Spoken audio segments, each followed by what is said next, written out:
Dear students, I am Dr. Jalajakshi, Associate Professor, Department of Sociology, Ballari. Now, I am taking the class for third semester, BA third semester, about Auguste Comte. It is come under second chapter.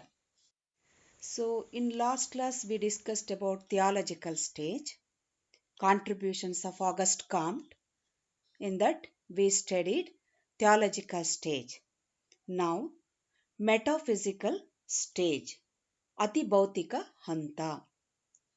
The metaphysical thinking is almost an extension of the theological thinking. Rationalism started growing instead of imagination. Rationalism stated that God does not stand directly behind every phenomenon. Pure reasoning insists that God is an abstract being. Reasoning helped man to find out some order in the natural world. Principles and theories gained ascendancy over feelings and speculations.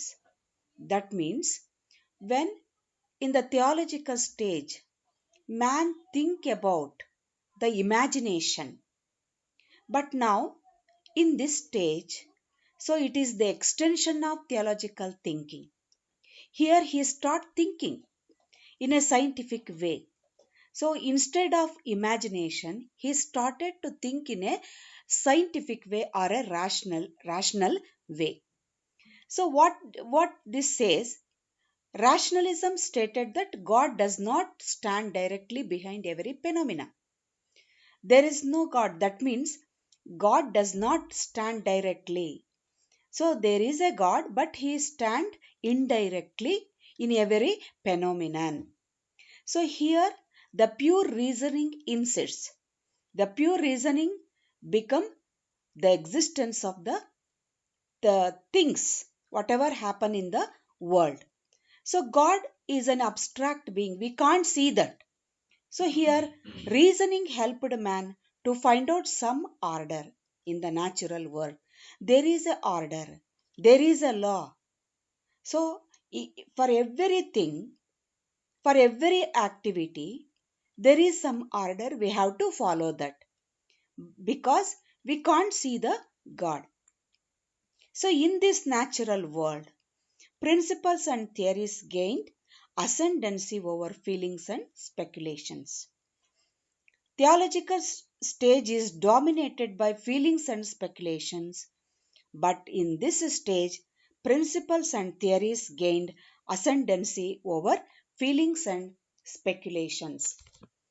ಈ ಎರಡನೇ ಹಂತವನ್ನ ಅತಿ ಭೌತಿಕ ಹಂತ ಅಂತ ಕರಿತೀವಿ.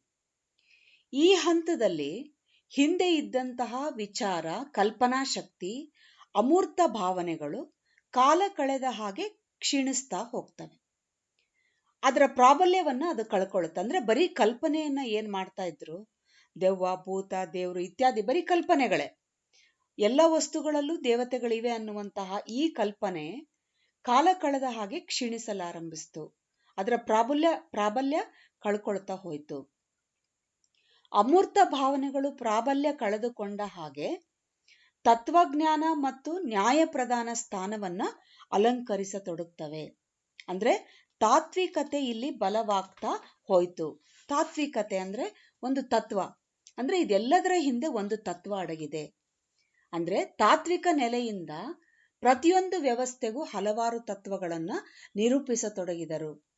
ತತ್ವವನ್ನ ಹೇಳ್ತಾ ಹೋದವರಿಗೆ ತತ್ವಜ್ಞಾನಿಗಳು ಅಂತ ಕರೆದ್ರು, ಶಾಸ್ತ್ರಕಾರರು ಅಂತ ಕರೆದ್ರು, ಚಿಂತಕರು ಅಂತ ಕರೆದ್ರು. ಹೀಗೆ ನಾನಾ ಹೆಸರುಗಳಿಂದ ಅವರನ್ನ ಕರೀತಾರೆ.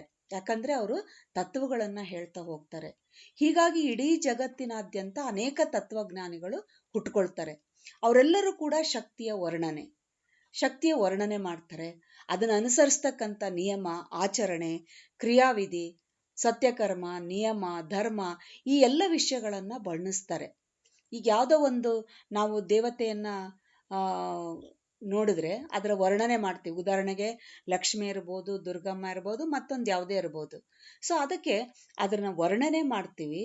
ಮತ್ತೆ ಅದಕ್ಕೆ ನಾವು ಆ ದೇವತೆಯನ್ನ ಅಥವಾ ಅದರ ಅನುಗ್ರಹವನ್ನ ಪಡ್ಕೊಳ್ಬೇಕು ಅಂತಂದ್ರೆ ಯಾವ ನಿಯಮಗಳನ್ನ ಆಚರಿಸ್ಬೇಕು ಅಂತ ಹೇಳಿ ತಿಳ್ಕೊಳ್ತೀವಿ. ಯಾವ್ಯಾವ ಕ್ರಿಯಾವಿಧಿಗಳನ್ನ ಮಾಡಬೇಕು, ಯಾವ ರೀತಿ ಧರ್ಮ ಪಾಲನೆ ಮಾಡಬೇಕು, ಈ ರೀತಿಯಲ್ಲಿ ಹೀಗೆ ಅದನ್ನ ತತ್ವಜ್ಞಾನಿಗಳು ವರ್ಣಿಸ್ತಾ ಹೋಗ್ತಾರೆ. ಹಾಗಾಗಿ ತಾತ್ವಿಕ ಶಕ್ತಿಯ ನೆಲೆ ಎಂಬ ಭಾವನೆಯೇ ತತ್ವಶಾಸ್ತ್ರದ ಒಂದು ತಿರುಳಾಗಿದೆ ಅಂತ ಹೇಳ್ಬೋದು. ಈ ಹಂತದಲ್ಲಿ ಕಾನೂನು ಮತ್ತೆ ಮೂಲಭೂತ ಹಕ್ಕುಗಳಿಗೆ ಹೆಚ್ಚು ಮನ್ನಣೆ ದೊರಕಿತು. ನ್ಯಾಯಪ್ರಧಾನ ಸಮಾಜದಲ್ಲಿ ಇವೆಲ್ಲವೂ ಹುಟ್ಟುಕೊಂಡ್ವು ಅಂತ ಹೇಳ್ಬೋದು. ಅಂದ್ರೆ ಈ ಹಂತದಲ್ಲಿ ಮನುಷ್ಯ ಕಾನೂನು ಮತ್ತೆ ಮೂಲಭೂತ ಹಕ್ಕುಗಳಿಗೆ ಹೆಚ್ಚಿನ ಪ್ರಾಮುಖ್ಯತೆಯನ್ನ ಕೊಡ್ತಾ ಹೋದ. ಹಾಗಾಗಿ ನ್ಯಾಯಾಧೀಶರು, ಚರ್ಚಿನ ಅಧಿಕಾರಿಗಳು ಇವರೆಲ್ಲರೂ ಕೂಡ ಪ್ರಭಾವಶಾಲಿ ವ್ಯಕ್ತಿಗಳು ಆದ್ರು ಅಂತ ಹೇಳ್ಬೋದು. ಅಂದ್ರೆ ಅಲ್ಲಿ ಚರ್ಚಿನ ಅಧಿಕಾರಿಗಳು ಏನ್ ಹೇಳ್ತಾರೋ ಅದೇ ಸತ್ಯ ಆಯ್ತು. ಈಗ ನಾವೇನು ಕೇಳ್ಸಕ್ ಹೋಗ್ತೀವಿ, ಯಾರೋ ಜ್ಯೋತಿಷಿಗಳನ್ನ ಕೇಳ್ತೀವಿ. ಸೊ ನ್ಯಾಯಾಧೀಶರು, ಈಗ ನಮ್ಗೆ ಯಾವ್ದೋ ಒಂದು ನ್ಯಾಯ ಕೊಡುವ ಸಂದರ್ಭದಲ್ಲಿ ನ್ಯಾಯಾಧೀಶರೇ ಮುಖ್ಯ ಆಗ್ತಾರೆ. ಹಾಗೆ ಚರ್ಚಿನ ಅಧಿಕಾರಿಗಳು, ಕಾಂಪ್ಟ್ ಚರ್ಚಿನ ಅಧಿಕಾರಿಗಳನ್ನ ತಗೊಳ್ತಾನೆ. ಹಾಗೆ ಯಾವುದೇ ಒಂದು ಟೆಂಪಲ್ನ ಮುಖ್ಯಸ್ಥರು ನಮ್ಗೆ ಪ್ರಭಾವಶಾಲಿ ವ್ಯಕ್ತಿ ಅಂತ ಅನ್ಸುತ್ತೆ. ಸೊ ಈ ಹಂತದಲ್ಲಿ ಸಹಕಾರ, ಸಹಜೀವನ, ಗೌರವ ಆಧಾರಗಳು, ಕಾನೂನು, ಔಪಚಾರಿಕತೆ ಮುಂತಾದ ಸಾಮರಸ್ಯ ಜೀವನ ನೆಲೆಯ ಭಾವನೆಗಳ ಆಧಾರಿತ ಸಮಾಜ ಇಲ್ಲಿ ಹುಟ್ಕೊಳ್ತು ಅಂತ ಹೇಳ್ಬೋದು. ಅಂದ್ರೆ ಈ ಹಂತದಲ್ಲಿ ಮನುಷ್ಯ ಈ ಕಲ್ಪನಾ ಲೋಕಕ್ಕಿಂತ ಹೊರತಾಗಿ ಹೊರಗಡೆ ಬಂದು ಇನ್ನೊಂದು ರೀತಿಯಲ್ಲಿ ಆಲೋಚನೆ ಮಾಡ್ತಾನೆ. ಹಾಗಾಗಿ ಇಲ್ಲಿ ನಮ್ಗೆ ನ್ಯಾಯಾಧೀಶರು, ಸೊ ಇಲ್ಲಿ ನಮ್ಗೆ ಸಹಕಾರ, ಸಹಜೀವನ, ಗೌರವ, ಆಧಾರ, ಇವೆಲ್ಲ ಒಬ್ರಿಗೊಬ್ರು ಸಹಕಾರ ಕೊಡೋದು, ಸಹಜೀವನ ಮಾಡೋದು, ಗೌರವ ಆಧಾರಗಳು, ಇವೆಲ್ಲವೂ ಇಂಥ ಭಾವನೆಗಳು ಬೆಳೀತಾ ಹೋಯ್ತು ಅಂತ ಹೇಳ್ಬೋದು. ಸಾಮರಸ್ಯ ಜೀವನದ ನೆಲೆಯ ಭಾವನೆಗಳ ಮೇಲೆ ಒಂದು ಸಮಾಜ ಹುಟ್ಕೊಳ್ತು, ರಾಷ್ಟ್ರ ಸಮುದಾಯಗಳು ನಿರ್ಮಾಣಗೊಂಡವು ಅಂತ ಹೇಳ್ಬೋದು. The next stage is scientific or positive stage. The positive stage represents the scientific way of thinking. In this positive stage, the mind has given over the vain search after absolute notions, the origin and destination of the universe, and the causes phenomena, and applies itself to the study of their laws, that is, their invariable relations of succession and resemblance. So what is positive stage here? It is a scientific stage, scientific way of thinking. So it is the extension of metaphysical stage. In this stage, so the mind of a man has given over the vain search after absolute notions. That means origin and destination of the universe. He started thinking about the origin of the universe, at end or the destination of the universe. So why the moon and sun are existence?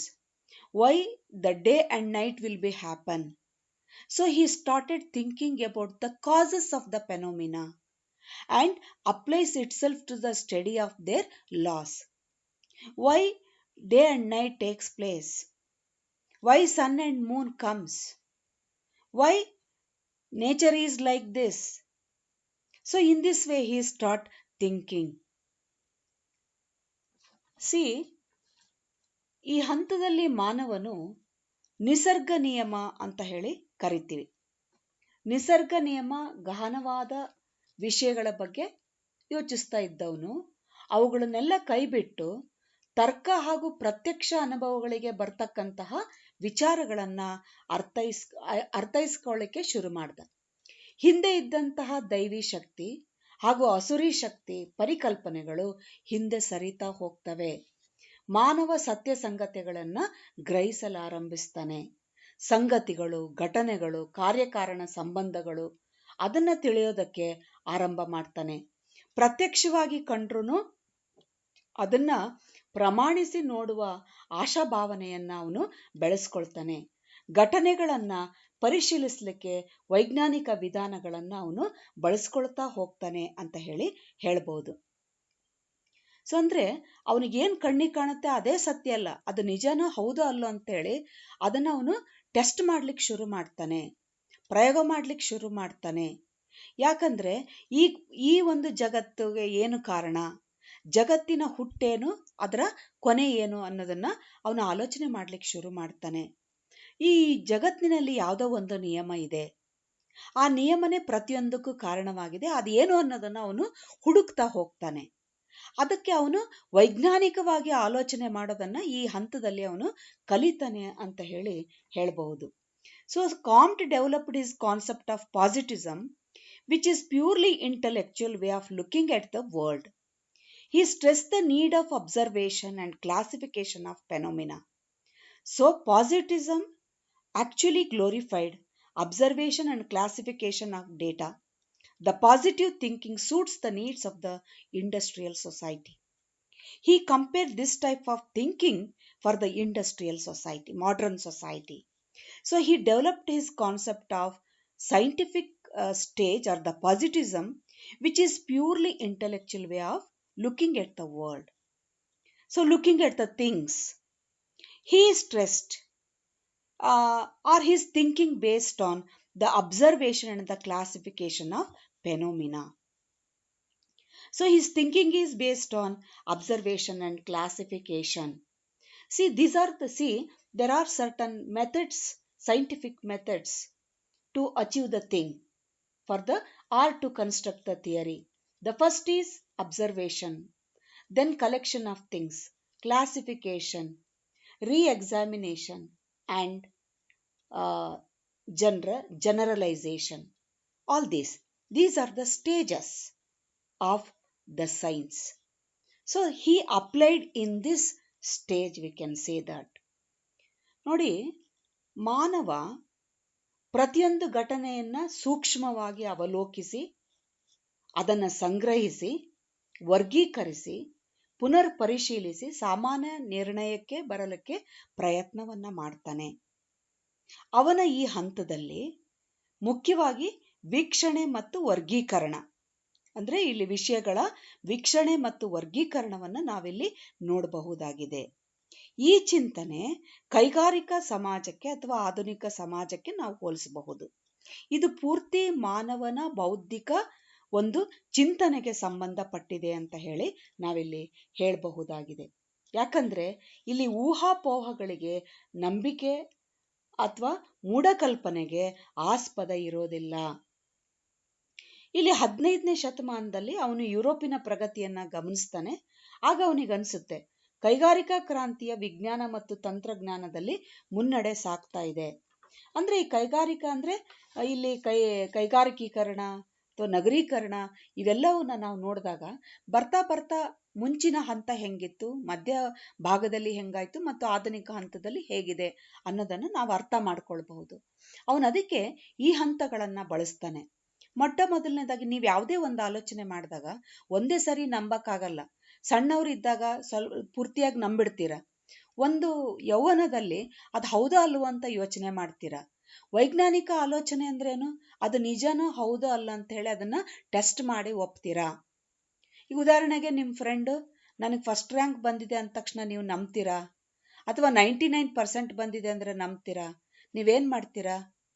ಸಣ್ಣವರಿದ್ರೆ ಹೌದು ನೀವು ಬಂದಿದೆ ಜಾಣೆ ಅಂತಿದ್ರು. ಅದೇ ಇವಾಗ ನೀವೇನು ಯೋಚನೆ ಮಾಡ್ತೀರಾ?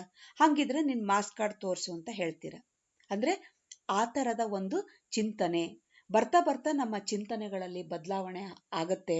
ಅದನ್ನೇ ನಾವು ವೈಜ್ಞಾನಿಕ ಹಂತ ಅಂತ ಕರಿತೀವಿ.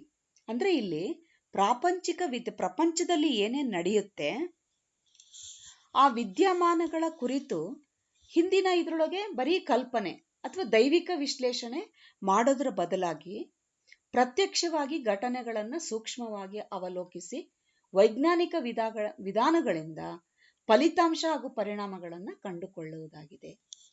ಬರೀ ದೇವರಿದ್ದಾನೆ ಅಥವಾ ಅದೇನೋ ಆಗತ್ತೆ ಅಂತ ಚಿಂತನೆ ಮಾಡೋ ಬದಲು ಅದನ್ನ ವಿಶ್ಲೇಷಣೆ ಮಾಡೋದು, ಅನಲೈಸ್ ಮಾಡುವಂಥದ್ದು, ಪ್ರತ್ಯಕ್ಷವಾಗಿ ಘಟನೆಗಳನ್ನು ಸೂಕ್ಷ್ಮವಾಗಿ ಅವಲೋಕಿಸುವುದು. ಉದಾಹರಣೆಗೆ ಪ್ರಾಸ್ಟಿಟ್ಯೂಷನ್ ಇದೆ. ಯಾಕೆ ಅಂದ್ರೆ ವೇಷವಾಟಿಕೆ. ಯಾಕೆ ಆ ಹುಡುಗಿ ವೇಷ ಆದ್ಲು ಅನ್ನೋದನ್ನ ನಾವು ಅವಲೋಕನ ಮಾಡಿ ವೈಜ್ಞಾನಿಕವಾಗಿ ಚಿಂತನೆ ಮಾಡಿದಾಗ ಆಕೆ ಯಾವುದೋ ಕಾರಣಕ್ಕೆ ಆಕೆ ವೇಷ ಆದ್ಲು ಅನ್ನೋದು ನಮಗೆ ಗೊತ್ತಾಗುತ್ತೆ. ಇಲ್ಲ ದೇವ್ರು ಮಾಡಿಟ್ಟ ಅಂತಂದ್ರೆ ಅದು ಹಳೆಯ ಕಾಲದ ಚಿಂತನೆ, ಅದು ಇವನ ಇದಕ್ಕೆ ಹೊಂದ್ಕೊಳ್ಳೋದಿಲ್ಲ. ಹಾಗಾಗಿ ಈ 3 ಹಂತಗಳ ಸೂತ್ರವನ್ನ ಮಾನವನ ಬೌದ್ಧಿಕ ಚಿಂತನೆಯ ಬೆಳವಣಿಗೆ ಅಂತ ಹೇಳಿ ಅವನು ಕರೆದಾನೆ ಅಂತ ಹೇಳಿ ಹೇಳ್ಬೋದು. Comte declared there are 3 stages in the evolution of human society. He declared that, so he compared all the 3 stages to the different human society. It is the evolution of human society. The first stage is the stage of military society. So he compared the theological stage to the stage of military society.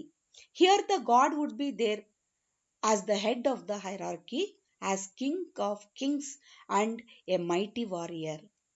Dogmatism would prevail here and challengers would be punished with severe punishments. So ಈ ಹಂತವನ್ನ ಅವನು ಸೈನಿಕ ಸಮಾಜಕ್ಕೆ ಹೋಲಿಸಿದ್ದಾನೆ. He compared to military society. Here God is everything. So God is a head. God is a king of kings. He is a mighty warrior. He can protect them. So that is just beliefs. Beliefs would prevail here. If anybody questions, they will be definitely punished by the people in this society or in this stage. ಈ ಹಂತದಲ್ಲಿ ಈ ಹಂತ ರಾಜಪ್ರಭುತ್ವವುಳ್ಳ ಅಥವಾ ಕ್ಷಾತ್ರ ಪ್ರಧಾನವಾದ ಸಾಮಾಜಿಕ ಸಂಘಟನೆಯನ್ನು ಹೊಂದಿದೆ. ಈ ಹಂತದಲ್ಲಿ ಇಲ್ಲಿ ದೇವರೇ ಇಲ್ಲಿ ಬಹಳ ಮುಖ್ಯ. ದೇವ್ರು ಹೆಂಗಿದಾನಪ್ಪ ಅಂದ್ರೆ ರಾಜನ ಹಾಗೆ ಇದ್ದಾನೆ. ಅವನೊಬ್ಬ ಅಪ್ರತಿಮ ಯೋಧ, ಎಲ್ಲರನ್ನ ಕಾಪಾಡ್ತಾನೆ ಅಂತ ಹೇಳಿ ಕಲ್ಪಿಸಲಾಗಿದೆ. ಈ ಹಂತದಲ್ಲಿ ಈ ಫೆಟಿಷಿಸಮ್ ಆಗ್ಲೇ ಹೇಳ್ದೆ ನಾನು, ಅಂದ್ರೆ ವಸ್ತು ಪೂಜಾವಾದ, ಬಹುದೇವತಾ ಆರಾಧನೆ, ನಂತರ ಬಂದಿದ್ದು ಏಕದೇವತಾ ಆರಾಧನೆ. ಈ ಎಲ್ಲ ಘಟನೆಗಳು ದೇವಶಾಸ್ತ್ರ ಮತ್ತು ದೈವಿಕ ನಿರ್ಬಂಧಗಳಿಗೆ ಅಧೀನವಾಗಿರುತ್ತೆ. ಇಲ್ಲಿ ಶಾಸ್ತ್ರಾಂಧತೆನೇ ಮುಖ್ಯ ಹೊರತು ಬೇರೆ ಏನು ಅಲ್ಲ. ಇಲ್ಲಿ ಆಳುವ ನಿಯಮ ಯಾವುದು? ಶಾಸ್ತ್ರಗಳೇ ಇಲ್ಲಿ ಆಳ್ತವೆ. ಇದನ್ನ ಯಾರಾದರೂ ಅಲ್ಲಗಳಿದ್ರೆ ಅವರಿಗೆ ಒಂದು ಕ್ರೂರವಾದ ಶಿಕ್ಷೆಯನ್ನ ಕೂಡ ನೀಡಲಾಗ್ತದೆ. ಹಾಗಾಗಿ ಅವನು ಇದನ್ನ ಥಿಯಾಲಜಿಕಲ್ ಸ್ಟೇಜ್ನ ಈ ಮಿಲಿಟರಿ ಸೊಸೈಟಿ ಅಥವಾ ಸೈನಿಕ ಸಮಾಜಕ್ಕೆ ಹೋಲಿಸಿದ್ದಾನೆ. Next one, legal society. So here the metaphysical thinking produces a government nominated by doctrines of abstract rights. Here correspondence to a legalistic social organization. Here the natural rights were. See, ಇದು ಒಂದು ಕಾನೂನು ಪ್ರಧಾನ ಸಮಾಜ ಅಂತ ಹೇಳಿ ಕರಿತೀವಿ. Here there is a government will be formulated. So government is nominated by the doctrines abstract rights. Rights will come here. It is the next stage of the theological stage, that is the metaphysical stage here. So that is, instead of God's rights or anything or natural rights, that is natural rights are came into existence here. The society becomes so formal here and it is based on the laws. ನೋಡಿ, ಇಲ್ಲಿ ಕಾನೂನು ಪ್ರಧಾನವಾದ ಸಮಾಜ ಅಂತ ಹೇಳಿ ನಾವಿಲ್ಲಿ ಕರಿತೀವಿ. ಇಲ್ಲಿ ಒಂದು ಸರ್ಕಾರ ಆವಿರ್ಭಾವ ಆಗತ್ತೆ. ಇಲ್ಲಿ ಹಕ್ಕುಗಳು ಕೂಡ ಇಲ್ಲಿ ಬರ್ತವೆ. ಒಂದು ನ್ಯಾಯ ಪ್ರಧಾನವಾದ ಸಮಾಜವನ್ನ ಕೂಡ ಇಲ್ಲಿ ಸೃಷ್ಟಿ ಮಾಡ್ತೀವಿ. ಅದಕ್ಕೆ ಇದನ್ನ ಇವನು ನ್ಯಾಯ ಪ್ರಧಾನ ಸಮಾಜ ಅಥವಾ ಕಾನೂನು ಪ್ರಧಾನ ಸಮಾಜ ಇಲ್ಲಿ ಹುಟ್ಕೊಳ್ಳುತ್ತೆ ಅಂತ ಹೇಳಿ ಹೇಳ್ತಾರೆ. Substituted for divine rights, a priesthood is further. Society become legalistic, formal and structural. In Europe nation states emerged during this stage. So ನೋಡಿ, ಇಲ್ಲಿ ಒಂದು ದೇವತಾ ಆರಾಧನೆಗಿಂತ ಇಲ್ಲಿ ಒಂದು ಹಕ್ಕುಗಳ ಪ್ರಸ್ತಾಪ ಆಯಿತು. ಸೊ ಇಲ್ಲಿ ಪ್ರೀಸ್ಟ್ಹುಡ್ಗಿಂತ ಅಲ್ಲಿ ಥಿಯಾಲಜಿಕಲ್ ಸ್ಟೇಜ್ನಲ್ಲಿ ನಾವು ಒಬ್ಬ ಪುರೋಹಿತನನ್ನ ನೋಡ್ತೀವಿ. ಇಲ್ಲ, ಅದೆಲ್ಲ ಏನೂ ಇಲ್ಲ. ಇಲ್ಲಿ ಕಾನೂನು ಪ್ರಧಾನವಾದ ಮತ್ತು ಔಪಚಾರಿಕ ಸಂರಚನೆಯನ್ನ ಹೊಂದಿರತಕ್ಕಂಥ ಒಂದು ಸಮಾಜ ಸೃಷ್ಟಿಯಾಗುತ್ತೆ. ಯುರೋಪ್ ದೇಶಗಳೆಲ್ಲಲ್ಲಿ ಯುರೋಪ್ನಲ್ಲಿ ಎಲ್ಲ ರಾಜ್ಯಗಳು ಇದೇ ರೀತಿಯಲ್ಲಿ ಹುಟ್ಕೊಂಡ್ವು, ಬೆಳೆದವು ಅನ್ನೋದನ್ನ ಅವನು ಹೇಳ್ತಾನೆ. The third stage is stage of industrial society. Positive thinking produces a society dominated by industrialists. Here the main stress is on the transformation of the material sources of the earth for human benefit and the production of material inventions. In this stage, the great thought blends itself with the great power. So here the industrial society is based on the positive thinking. So it is dominated by the industrialist. So here he has given more stress on the transformation of the material resources of the earth for the human benefit and the production of material inventions. ಈ ಮೂರನೇ ಹಂತದಲ್ಲಿ ಅವನು ಕೈಗಾರಿಕಾ ಹಂತ ಅಂತ ಹೇಳಿ ಕರೀತಾನೆ, ಕೈಗಾರಿಕಾ ಸಮಾಜ ಅಂತ ಕರೀತಾನೆ. ಉದ್ದಿಮೆದಾರರ ಪ್ರಾಬಲ್ಯಕ್ಕೆ ಇದು ಒಳಗಾಗಿರೋದು. ಈ ಹಂತ ವೈಜ್ಞಾನಿಕ ಮತ್ತು ಕೈಗಾರಿಕಾ ಸಮಾಜಕ್ಕೆ ಕಾರಣವಾಗ್ತಾ ಹೋಗುತ್ತೆ. ಅಂದ್ರೆ ಅವನು ಇಲ್ಲಿ ಒಂದು ನೈಸರ್ಗಿಕ ಸಂಪನ್ಮೂಲಗಳ ಬಗ್ಗೆ, ನೈಸರ್ಗಿಕ ಶಕ್ತಿಯ ಬಗ್ಗೆ ಅವನು ಅದನ್ನ ಅರ್ಥ ಮಾಡಿಕೊಂಡು ಅವನು ಹೇಳ್ತಾನೆ, ಈ ಎಲ್ಲ ವಸ್ತುಗಳು ಮನುಷ್ಯನ ಉಪಯೋಗಕ್ಕಾಗಿ ಇದೆ, ಹಾಗಾಗಿ ಅದನ್ನ ಬಳಸ್ತಕ್ಕಂಥ ಪ್ರಯತ್ನವನ್ನ ಇಲ್ಲಿ ಮಾಡಲಾಗ್ತದೆ. ಅನೇಕ ಸಂಶೋಧನೆಗಳು ಹುಟ್ಟುಕೊಳ್ತವೆ. ಭೌತಿಕ ಸಂಪನ್ಮೂಲಗಳನ್ನ ಮಾನವನ ಲಾಭಕ್ಕಾಗಿ ಬಳಸ್ತಕ್ಕಂಥದ್ದು ಮತ್ತೆ ಭೌತಿಕ ಸಂಶೋಧನೆಗೆ ಒತ್ತು ಕೊಡೋದು, ಇವೆಲ್ಲವೂ ಕೂಡ ಈ ಹಂತದಲ್ಲಿ ಆರಂಭ ಆಗತ್ತೆ. ಈಗ ನಮ್ಗೆ ಇರ್ತೇ ಅಲ್ಲ, ಏನೇ ಕಬ್ಬಿಣ ಇರ್ಬೋದು, ಉಕ್ಕಿರ್ಬೋದು, ನ್ಯಾಚುರಲ್ ರಿಸೋರ್ಸಸ್, ವಾಟರ್ ಇರ್ಬೋದು, ಕ್ಲೈಮೇಟ್ ಯಾವುದೇ ಇರ್ಬೋದು, ಇದೆಲ್ಲದನ್ನ ಮನುಷ್ಯ ತನ್ನ ಲಾಭಕ್ಕಾಗಿ ಬಳಸ್ಕೊಳ್ತಾ ಹೋಗ್ತಾನೆ. ಇದನ್ನೇ ಅವನು ಕೈಗಾರಿಕಾ ಸಮಾಜ ಅಂತ ಹೇಳಿ ಕರ್ದ ಅಂತ ಹೇಳಿ ನಾವು ಹೇಳಬಹುದು. So we can understand the law of 3 stages by the following table. See, so we can classify this. Nature of society, the first military society. In this military society, we find the unit of the society is a family. The basic principle is love of family and the prevailing sentiment, affection or attachment. ನೋಡಿ, ಅವನ 3 ಹಂತಗಳನ್ನು ನಾವು ಈ ರೀತಿಯಲ್ಲಿ ಅರ್ಥ ಮಾಡ್ಕೊಳ್ಬಹುದು. ಈ ಹಂತಗಳನ್ನು ಏನ್ ಮಾಡಿದಾನ ಅವನು? ಒಂದು ಸಮಾಜದ ಸ್ವರೂಪ ಹೇಗಿರುತ್ತೆ, ಮೊದಲನೇದು ಒಂದು ಧಾರ್ಮಿಕ ಹಂತದಲ್ಲಿ ನೋಡಿದಾಗ ಅದನ್ನ ಅವನು ಸೈನಿಕ ಸಮಾಜಕ್ಕೆ ಹೋಲಿಸ್ತಾ. ಅಲ್ಲಿ ಸೈನಿಕ ಸಮಾಜದಲ್ಲಿ ಯಾವುದು ಮುಖ್ಯ? ಕುಟುಂಬ ಮುಖ್ಯವಾಗುತ್ತೆ. ಕುಟುಂಬದಲ್ಲಿ ಪ್ರೀತಿನೇ ಮುಖ್ಯವಾಗುತ್ತೆ. ಅಲ್ಲಿ ತತ್ವ ಏನಪ್ಪಾ ಅಂದ್ರೆ ಪ್ರೀತಿ, ಪ್ರೇಮ. ಅಲ್ಲಿ ಇನ್ನೊಂದು ಏನಪ್ಪಾ ಅಂದ್ರೆ ಸೆಂಟಿಮೆಂಟ್ ಯಾವ ತರ ಇರುತ್ತೆ? ಅಫೆಕ್ಷನ್, ಒಬ್ರಿಗೊಬ್ರು ಪರಸ್ಪರ ಅಲ್ಲಿ ಪ್ರೀತಿ ವಿಶ್ವಾಸದಿಂದ, ಅಟ್ಯಾಚ್ಮೆಂಟ್ ಇಂದ ಇರ್ತಕ್ಕಂಥದ್ದು. ಎರಡನೇ ಹಂತವನ್ನು ಹೆಂಗ ಅರ್ಥ ಮಾಡ್ಕೋಬೇಕು? ಇಲ್ಲಿ ಕಾನೂನು ಪ್ರಧಾನವಾದ ಸಮಾಜ, ಮೆಟಾಫಿಸಿಕಲ್ ಸ್ಟೇಜ್ ನಲ್ಲಿ ಇಲ್ಲಿ ಫ್ಯಾಮಿಲಿ ಮುಖ್ಯ ಅಲ್ಲ, ರಾಷ್ಟ್ರ ಮುಖ್ಯ ಆಗತ್ತೆ. ಅಂದ್ರೆ ಅವನು ಕುಟುಂಬ ಬಿಟ್ಟು ಇನ್ನು ದೂರಕ್ಕೆ ಬರ್ತಾನೆ, ರಾಷ್ಟ್ರ ಮುಖ್ಯ. ಅಲ್ಲಿ ಏನು? ಸಹ ಜೀವನವನ್ನ ನಡೆಸ್ತಕ್ಕಂಥದ್ದು, ಮ್ಯೂಚುವಲ್ ಕೋ ಎಕ್ಸಿಸ್ಟೆನ್ಸ್. ಅಂದ್ರೆ ಅವನ ಚಿಂತನೆ ದೊಡ್ಡದಾಯ್ತು, ಸಹಬಾಳ್ವೆಯನ್ನ ಮಾಡಕ್ ಶುರು ಮಾಡ್ದ. ಮ್ಯೂಚುವಲ್ ರೆಸ್ಪೆಕ್ಟ್, ಪರಸ್ಪರ ಒಬ್ಬರಿಗೊಬ್ರು ಗೌರವವನ್ನ ಕೊಡ್ತಕ್ಕಂಥದ್ದು. ಅಂದ್ರೆ ಈಗ ನಾವೇನು ಪ್ರಸ್ತುತ ಸಮಾಜದಲ್ಲಿ ಒಬ್ರಿಗೊಬ್ರು ರೆಸ್ಪೆಕ್ಟ್ ಕೊಡ್ತೀವಿ.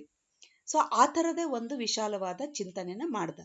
ಮೂರನೇ ಹಂತದಲ್ಲಿ ಪಾಸಿಟಿವ್ ಸ್ಟೇಜ್ ಅಂದ್ರೆ ಸೈಂಟಿಫಿಕ್ ಸ್ಟೇಜ್, ವೈಜ್ಞಾನಿಕ ಹಂತ. ಇದನ್ನ ಅವನು ಯಾವ್ದಕ್ಕೆ ಹೋಲಿಸ್ತಾನೆ?